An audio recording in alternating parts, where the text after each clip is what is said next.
Before we begin, I'd just like to remind everybody that if anyone says anything about how long this episode took or mentions the word finally, I am not going to be a happy addict. Are we clear? Good. Alright, play the outdated intro so we can get this over with.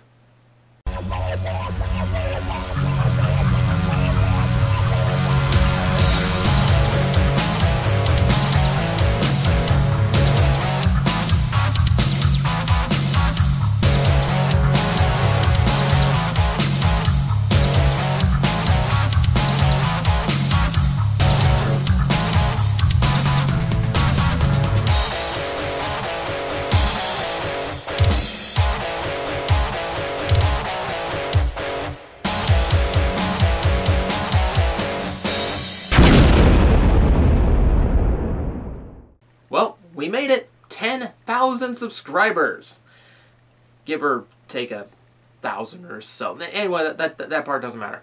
What does matter is that I am very grateful to everyone who has been supporting me the last few years, and especially through these ups and down times. I know it's trying, and I do appreciate those who understand them. But with that out of the way, I did make a promise to review the worst Transformer that I own, and what I honestly think is the single worst Transformer ever produced. But seeing as how we're finally to this point, I think it's a really good time to explain exactly what goes into a plastic addict victim, because there's always a lot of confusion about what exactly qualifies. You see, to be on Plastic Addict, a toy has to go through a rigorous testing process to evaluate all of its flaws. However, the applicant isn't aware that we test for something else around here. Okay, let's see, who do we have next? Mr. Energon Ironhide. Ooh, you are rather infamous, aren't you? Well, it's just a formality, but let's go through the list just to make it official. See, exposed head in vehicle mode. Now that is a famous feature. We also have very large sound box protruding from vehicle mode, and an annoying clicking sound when your head rotates. Well, those certainly are bad features, I will agree. However, we've been looking you over ourselves, and we've come to our own conclusions. You see, it seems that your color scheme is perfectly fine. Your robot mode is powerful looking and well proportioned. You have fine articulation for your time, a very decent power links mode, and despite the soundbox of doom, you really don't have anything bad in vehicle mode. As a matter of fact, I would dare say that soundbox is very well placed, because if it was anywhere else on your body, it would completely interfere with your best qualities. I'm sorry, Mr. Ironhide, you're just not bad enough for us. Okay, that was more elaborate than I planned, but you get my point. When I pick a toy for reviewing, I have to look at the entire package. It's why you won't see Armada Optimus on this list. He's addict-worthy, to be sure, but his vehicle mode's actually kinda cool. I also have to consider what else you could have gotten with your money at the time. Beast Machine Silverbolt isn't here because, well, he was only $5, and let's face it, there's not a lot of quality in the Beast Machine's basics. But most of all, I do not pick a toy based on one or two glaring flaws. Oh no. I pick a toy that has one or two glaring positives. For instance, everything I've reviewed on the list so far has had a positive point to them. Number 5 was Animorphs Tobias, whose good point was the visual variety between wing and head changes. Number 4 was Revenge of the Fallen Demolisher, who was at least screen accurate when I didn't think it was possible. Number 3 was Supreme Cheetor for living up to its promised size. Number 2 was Built to Rule Hotshot, who rolled well? Yeah, they did kind of get thinner as we went higher on the list, didn't they? But a good trait is the common link between all the toys on the list. Except one. After years and years of owning this toy, I have still yet to find anything about it that I actually liked. Not one redeeming quality. Some of you called it, and for those who didn't, you will forever regret having ever heard of the #1 worst Transformer ever, Titanium Megatron. What? No! The other one! The other one. Not him either! Oh my god, how many of these things do they make? Here, you know what? Never mind. Just show me the first one. Yes, thank you. The G.I. Joe one. And let's get that out of the way right off the bat. They call this G.I. Joe Megatron because the bio on the box is based on a Dreamwave crossover series that was going on at the time. And only the bio. The design of the toy is pulled straight from their tailpipes. But I guess at this point I'm just stalling, aren't I? I have to review it eventually. Alright. Let's get this over with.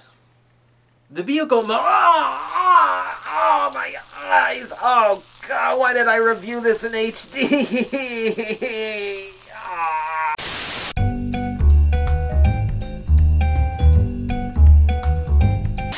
I'm sorry, everyone. I did not properly prepare my eyes to see this in person. Luckily, conversion to YouTube nullifies the effect.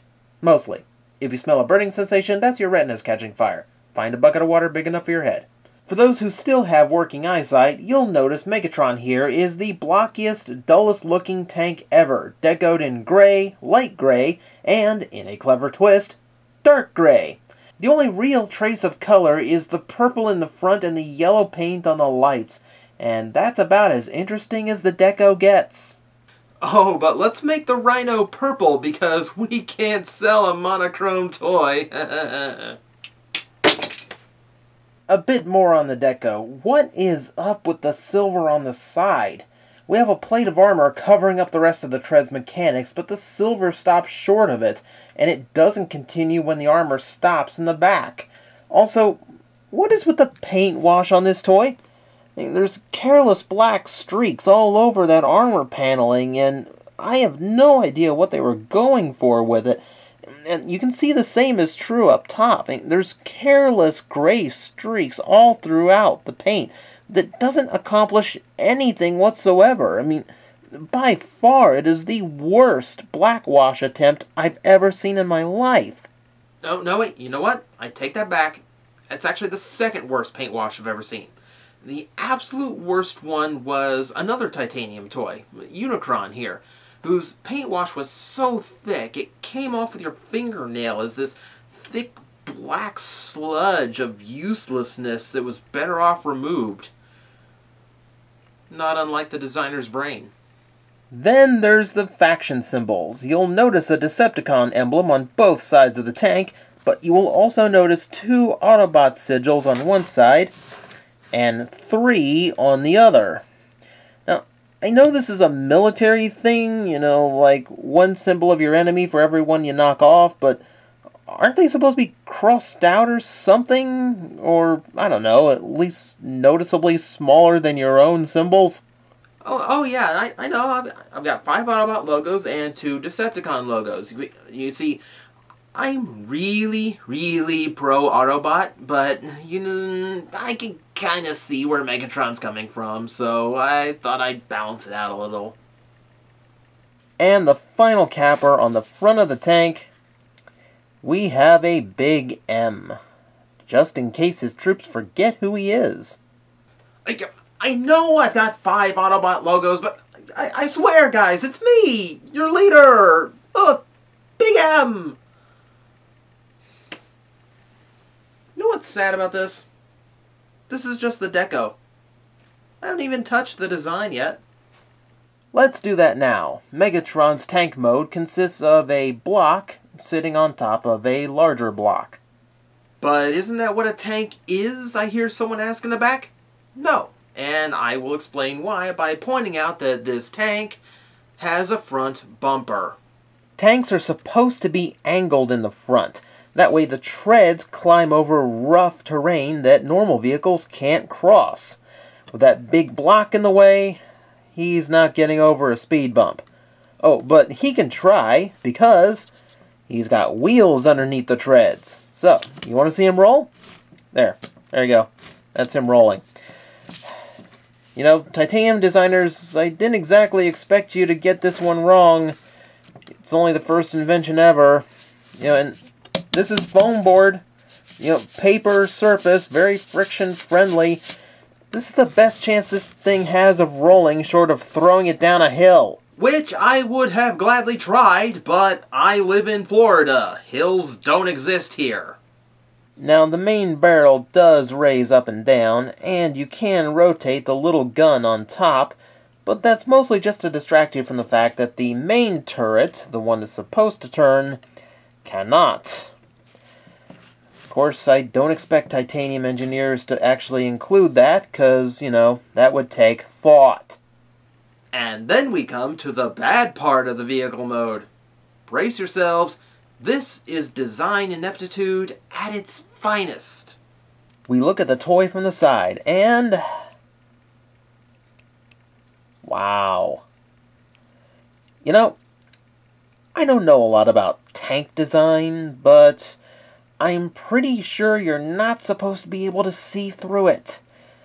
And don't get me wrong, this is not a case of, oh, just wiggle the parts, it'll fall into place. No, it's not working. Doesn't happen. And you know why it doesn't happen? Because of this thing in the back. You see the obviously exposed robot mode hands? They're sitting in this little plastic tray in the middle. It's forcing them to stay right there. They can't go down any farther than that. And even if they could, there's a stem on the inside that's blocking it from going down any lower. So it's almost like they wanted that hole to be there, and for the life of me, I don't know why it's designed this way. And you know the worst part about it? This tray doesn't do anything. Not a thing. It's not holding these parts together any better. It's just kibble in robot mode. It literally exists just to make the vehicle mode look worse. It's like these people never designed a transformer before. Oh wait, they didn't. This thing was made by the Micro Machines people. And no, that's not as random as it sounds. Titanium started out as a line of mini die-cast starships from Star Wars and Battlestar Galactica. They added larger statuettes to the line when it got popular. Then someone in marketing thought, hey, didn't Transformers used to be made out of die-cast? I think if Plastic Addict has proven anything over the years, it's that Titanium's designers weren't exactly known for good ideas. Speaking of, let's see the robot mode.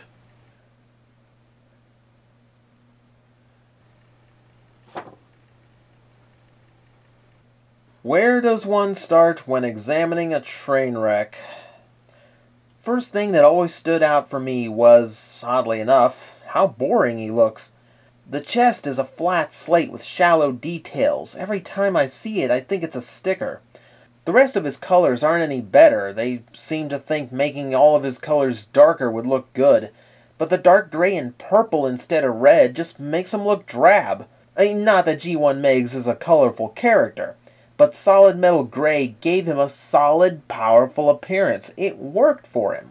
This one being solid gray from head to toe just makes his arms look like they came off a completely different toy. And most of the molded detail is very blocky, few dynamic angles, just lots of 90-degree corners. Which is fitting because it's got more in common with this than it does a real Transformer.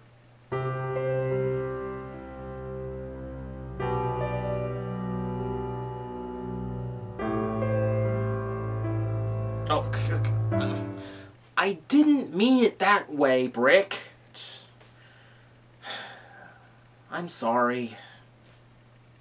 It's a fair comparison, though. Megatron here might have 11 points of articulation, but only one really works, the neck. And it's so tight, I'm actually hesitant to use it. And there's an irony to that, considering the rest of his joints look like they're held together with string. I mean, look at that. Look at the elbow flopping around. Jeez, any other toy maker would have seen that and called it defective. Wouldn't have even left the factory. And you'll notice he really likes to slouch a lot. That's because one of his shoulders just barely hangs on and goes at a moment's notice, and the other one doesn't even try. It's all because these huge shoulder pieces, as well as part of the forearms, are all die-cast. And it's a completely thoughtless use of metal. Now, don't get me wrong, die-cast does have some uses. For instance, if it's used for the lower legs or feet of a toy, it can improve the balance and keep it steady during awkward poses. If it's used for the torso or center mass, it can change the center of gravity and keep it from being back-heavy. Putting it in the shoulders and putting those shoulders on very small hinges, well, it's kind of like hanging a bowling ball by a thread. At least his legs are using the die-cast correctly, but don't even think about trying the leg art. I said don't try! Ugh. Even I don't listen to me. Welcome to this toy's true infamy. Severe part leprosy. Even if you're lucky enough to get the pelvis to stay together, you've got no chance, because the left ball joint on the hip is going to give way the second you try to move it. And, you know, while we're at it, you better hope you can get the forearms to come down out of the transformation on the first go, because if you're not lucky, you're just going to pop it right off of the ball socket.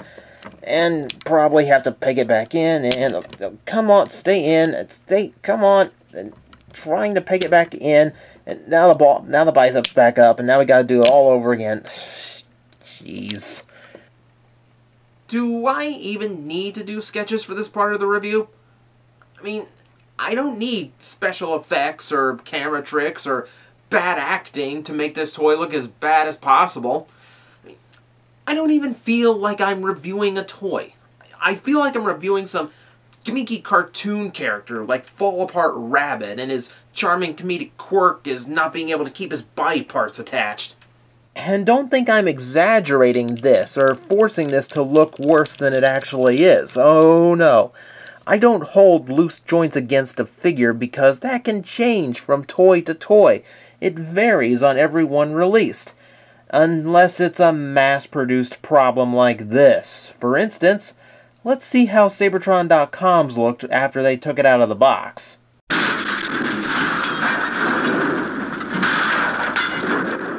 Yeah, that's about the shape mine was in when Fairlady Z sent it to me. I'll go ahead and share this one with you now, because it's one I really think everyone has been hoping I would get.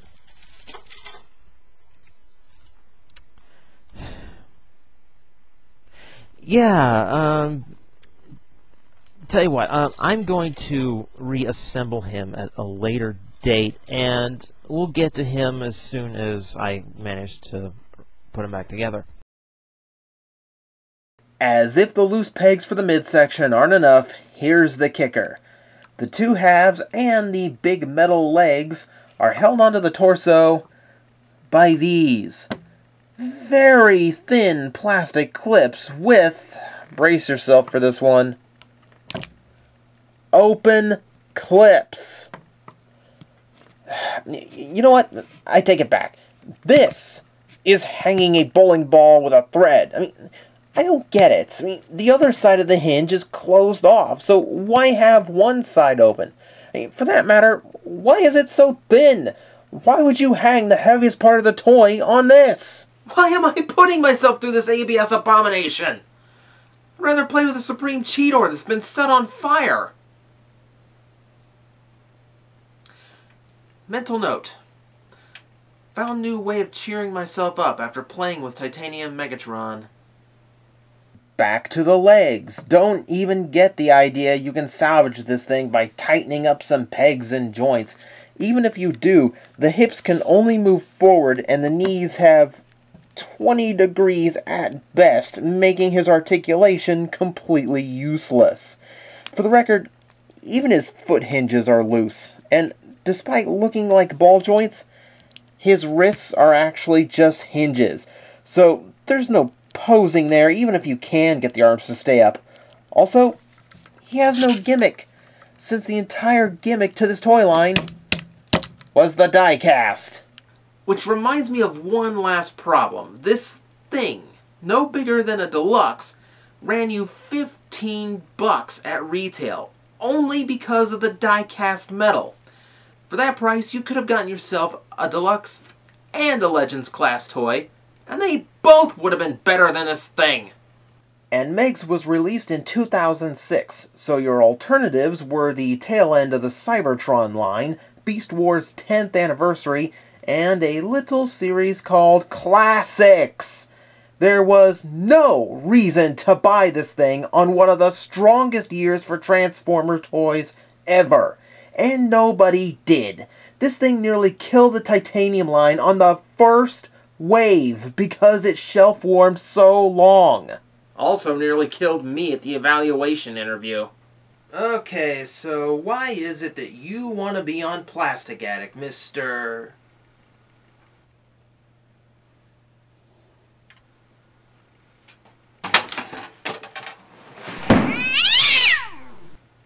Titanium Megatron isn't even a toy. A toy is something that someone, even one person, can derive joy from.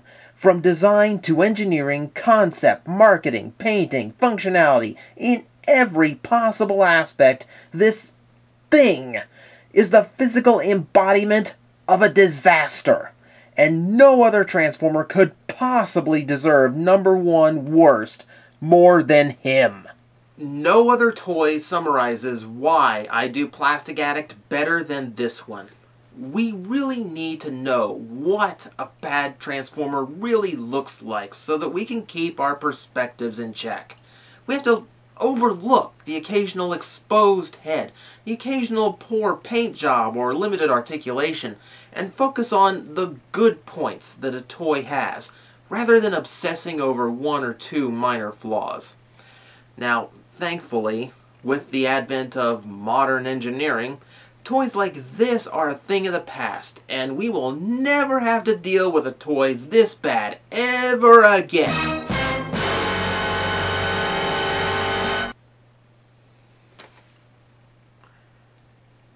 Seems my work is never done. And even if the worst toy has been reviewed, I'm still the Plastic Addict. I'll still stay addicted so you can stay away, because I've still got a lot of painful plastic to punish.